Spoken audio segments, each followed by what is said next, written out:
Hello everyone. Reboot and rice with MLR ఛానల్కి స్వాగతం. So జనరల్గా మనం సాఫ్ట్వేర్ లోపల గ్రూప్ ఆఫ్ ప్రోగ్రామ్స్ రాస్తామని చూసాం కదా. సో ఎందుకు ఆ ప్రోగ్రామ్స్? మనం ఏదైనా ఒక టాస్క్ ఇస్తే ఆ టాస్క్ని ఎగ్జిక్యూట్ చేసి మనకి అవుట్పుట్ ఇవ్వడానికి. So think that this is my program. So ఈ ప్రోగ్రామ్ ఎందుకంటే లాస్ట్ టైం చూసాను చూడండి, మనం ఒక principal, time, rate of interest ఇస్తే నాకు అది ఇంట్రెస్ట్ టోటల్ ఫైండ్ అవుట్ చేయాలి. అంటే యాజ్ ఎ యూజర్గా మీరు ఏం పంపిస్తున్నారు ఈ ప్రోగ్రామ్కి? Interest, principal and then time పంపిస్తున్నారు. వీటన్నిటిని ఈ ఇంట్రెస్ట్, ప్రిన్సిపల్, టైము నేను ఇన్పుట్ డేటా అంటాను అనమాట. ఓకేనా? సో ఈ డేటా మీరు పంపిస్తే ఆ లాజిక్ ఎగ్జిక్యూట్ అవ్వాలన్నమాట. సో బేసిక్ జనరల్గా ఏంటంటే ఈ ప్రోగ్రామ్ ఎగ్జిక్యూట్ అయ్యేటప్పుడు మనకి ఏదైనా డేటా వస్తే ఆ డేటాని టెంపరీ మెమరీలో స్టోర్ అవుతుంది అనమాట. ఎక్కడంటే అది ర్యామ్ మెమరీలో స్టోర్ అవుతాయి అన్నమాట. సో ఆ ప్రోగ్రామ్ ఎగ్జిక్యూట్ అయిపోయిన తర్వాత ర్యామ్ మెమరీ నుంచి డిలీట్ చేయాలన్నమాట. ఓకేనా? సో ఇప్పుడు ఇది వచ్చి ఈ ర్యామ్ మెమరీలో స్టోర్ చేయాలి అంటే జనరల్గా మనం ఒక కంటైనర్ కావాలన్నమాట. జనరల్గా ఇప్పుడు మీరు ఏదైనా ఒక థింగ్ తీసుకెళ్ళి ఒక ప్లేస్ నుంచి ఇంకొక ప్లేస్కి తీసుకెళ్ళాలంటే ఏం చేస్తాం? దాన్ని ఒక కంటైనర్లో స్టోర్ చేసుకుంటాం. సపోజ్ ఇప్పుడు మనం మిల్క్ తీసుకెళ్ళాలనుకో మిల్క్ కంటైనర్ అంటాం, వాటర్ తీసుకెళ్ళాలనుకో వాటర్ కంటైనర్, అంటే ఒక ప్లేస్ నుంచి ఇంకొక ప్లేస్కి తీసుకెళ్ళాలంటే. సో ఇక్కడ కూడా నాకు వచ్చిన డేటాని నేను టెంపరీగా, అంటే ఈ ప్రోగ్రామ్ ఎగ్జిక్యూట్ అయ్యేంత వరకు నేను స్టోర్ చేయాలనుకో. సో నేను దాన్ని ర్యామ్లో స్టోర్ చేస్తాను. అది స్టోర్ చేయడానికి నాకు ఏం కావాలంటే ఒక కంటైనర్ కావాలి. ఒక్కోసారి ఏంటంటే ఈ ప్రోగ్రామ్లోనే కాకుండా మనకి సాఫ్ట్వేర్లో గ్రూప్ ఆఫ్ ప్రోగ్రామ్స్ ఉంటాయి కదా. సో ఇక్కడి నుంచి నేను ఇక్కడి నుంచి ఇక్కడికి ఆ డేటాని ట్రాన్స్ఫర్ చేసుకుంటూ పోవాలన్నమాట.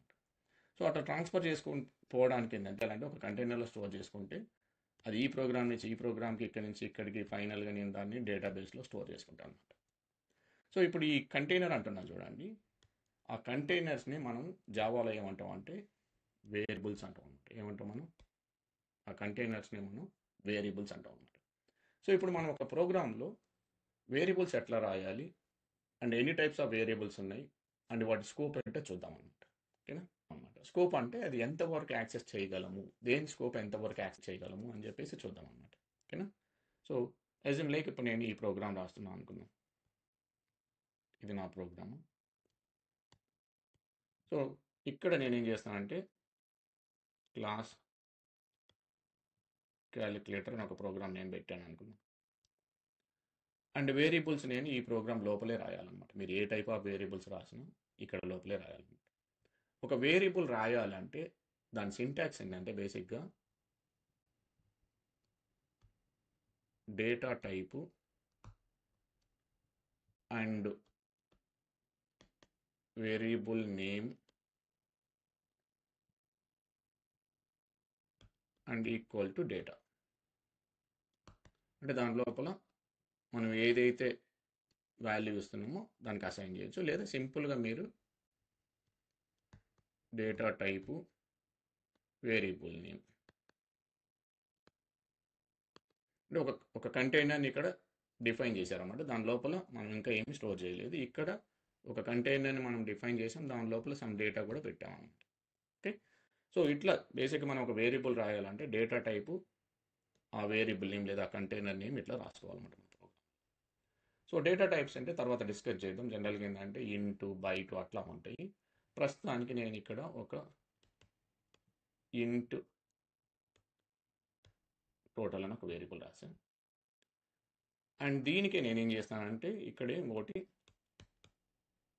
స్టాటిక్ ఇంట్ కౌంట్ అని ఒక వేరియబుల్ రాశాను. చూడండి, డేటా టైపు ఆ variable name, data type variable name and static అనేది పెట్టాను అనమాట. సో ఈ ప్రోగ్రామ్ లోపల ఇక్కడ ఇట్లా మనం రాస్తే ఇంటూ టోటల్ అని రాస్తే వీటిని మనం ఏమంటాం అంటే ఇన్స్టాన్స్ వేరియబుల్ అంటాం. ఏమంటాం మనం? Instance variable.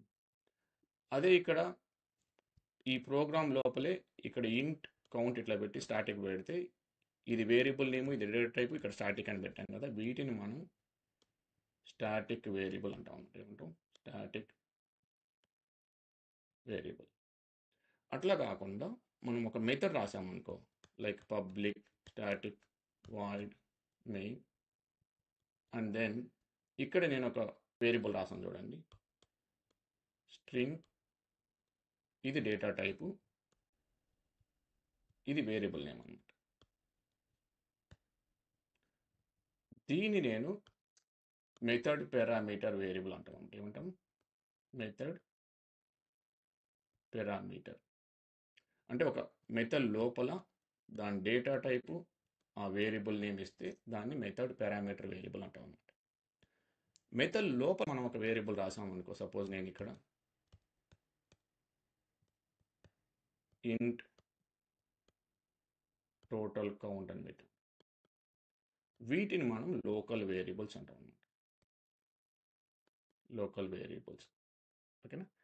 సో ఈ లోకల్ వేరియబుల్స్ స్కోప్ ఏంటంటే, మీరు ఇక్కడ ఈ లైన్లో సపోజ్ ఇక్కడ మీరు కొన్ని స్టేట్మెంట్స్ ఉన్నాయి, తర్వాత ఇది రాశారు, తర్వాత ఈ స్టేట్మెంట్స్ రాశారు అనుకో. దీని స్కోప్ ఏంటంటే, దీంట్లో ఏదైనా మీరు డేటా స్టోర్ చేస్తే డేబిఎం ఇంతవరకు ఎగ్జిక్యూషన్, దీని స్కోప్ ఏంటంటే ఇక్కడ రాశారనుకోండి. సో దాని స్కోపు మీరు ఈ లైన్లో యాక్సెస్ చేసుకోవచ్చు, ఈ లైన్లో యాక్సెస్ చేసుకోవచ్చు, ఈ లైన్లో. అండ్ వన్స్ ఆ మెథడ్ అయిపోయిందంటే దట్స్ ఇట్, అక్కడి నుంచి యాక్సెస్ చేసుకోలేరు అనమాట.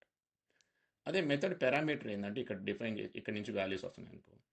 సో మెథడ్ స్టార్టింగ్ నుంచి మీకు ఎన్ని స్టేట్మెంట్స్ ఉంటే అన్ని స్టేట్మెంట్స్లో మీరు ఆ వాల్యూని, ఆ కంటైనర్లో ఉన్న డేటా ఇన్పుట్స్ని మీరు యాక్సెస్ చేసుకోవచ్చు అనమాట. సో ఇక్కడ ఇన్స్టాన్స్ వేరియబుల్స్, స్టాటిక్ వేరియబుల్స్ మనకి ఆబ్జెక్ట్ ఓరియంటెడ్లో వస్తాయి. నేను అప్పుడు మనకి ఆబ్జెక్ట్ ఓరియంటెడ్ డిస్కస్ చేసేటప్పుడు చెప్తాను అనమాట.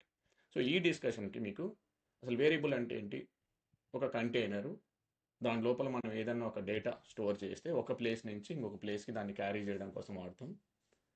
ఒక వేరియబుల్ మనం రాయాలి అంటే, ప్రోగ్రాంలో రాయాలి అంటే డేటా టైపు, దానికి ఒక వేరియబుల్ నేమ్ ఇస్తే మనం ఇచ్చి మనం దానికి డేటా అసైన్ చేయొచ్చు, లేకపోతే డేటా అసైన్ చేయకపోతే దాంట్లో ఏమి ఉండదు అన్నమాట వాల్యూ. అండ్ దెన్ ఒక ప్రోగ్రాంలో మనం 4 టైప్స్ ఆఫ్ వేరియబుల్స్ రాస్తాం. ఒకటి ఇన్స్టాన్స్ వేరియబుల్, రెండోది స్టాటిక్ వేరియబుల్, మూడోది మెథడ్ పారామీటర్, నాలుగోది లోకల్ వేరియబుల్ అన్నమాట. సో వీటి స్కోప్ ఏంటో చూసాం. ఏది మెథడ్ పారామీటర్ అంటే ఇప్పుడు ఈ మెథడ్లో ఇక్కడ డిఫైన్ చేశారు కాబట్టి మీకు ఈ మెథడ్ స్టార్టింగ్ నుంచి మెథడ్ ఎండింగ్ లోపల ఎక్కడైనా యాక్సెస్ చేసుకోవచ్చు. లోకల్ వేరియబుల్ అయితే మీరు ఆ మెథడ్ లోపల ఏ లైన్లో అయితే మీరు అది డిఫైన్ చేశారో అక్కడి నుంచి మెథడ్ ఎండింగ్ వరకు మాత్రం, ముందు మళ్ళీ యాక్సెస్ చేసుకోలేరు అనమాట. ముందు యాక్సెస్ చేస్తే ఏమవుతుందంటే దాన్ని ఏమంటాం, బిడ్డ పుట్టక ముందే పేరు పెట్టి పిలిచినట్టు ఉంటుంది అనమాట. ఓకేనా. సో అంటే ఇక్కడ టోటల్ కౌంట్ అని మీరు ఇక్కడ కాల్ చేశారనుకో, ఇక్కడ యాక్సెస్ చేశారనుకో, జేబీఎంకి అర్థం కదా అసలు టోటల్ కౌంట్ అంటే ఇంట్ అని దాన్ని డిఫైన్ చేస్తే తర్వాతనే దాన్ని మనం యాక్సెస్ చేసుకోవచ్చు అనమాట. ఓకేనా. సో అప్కమింగ్ క్లాస్లో మీకు ఈ డేటా టైప్స్ ఇవన్నీ కూడా ఇంకా మోర్ క్లియర్ అవుతాయి. Don't worry. ఈ సెషన్ వరకు జస్ట్ ఇవి గుర్తుపెట్టుకోండి. వేరియబుల్స్ అంటే ఏంటి, తర్వాత వాటి టైప్స్ ఏంటి, వాటి స్కోప్ ఏంటి, ఎక్కడ ఒక ప్రోగ్రాంలో ఏ వేరియబుల్ ఎక్కడ డిఫైన్ చేయాలి. సో ప్రోగ్రామ్ లెవెల్ ఈ రెండు, మెథడ్ పారామీటర్కి ఒకటి, అండ్ మెథడ్ లోపల ఒకటి అది చేస్తే అది లోకల్ వేరియబుల్ అన్నమాట. అంతే. ఓకేనా. So will see you in the next class. Until then keep learning, keep coding. Thank you.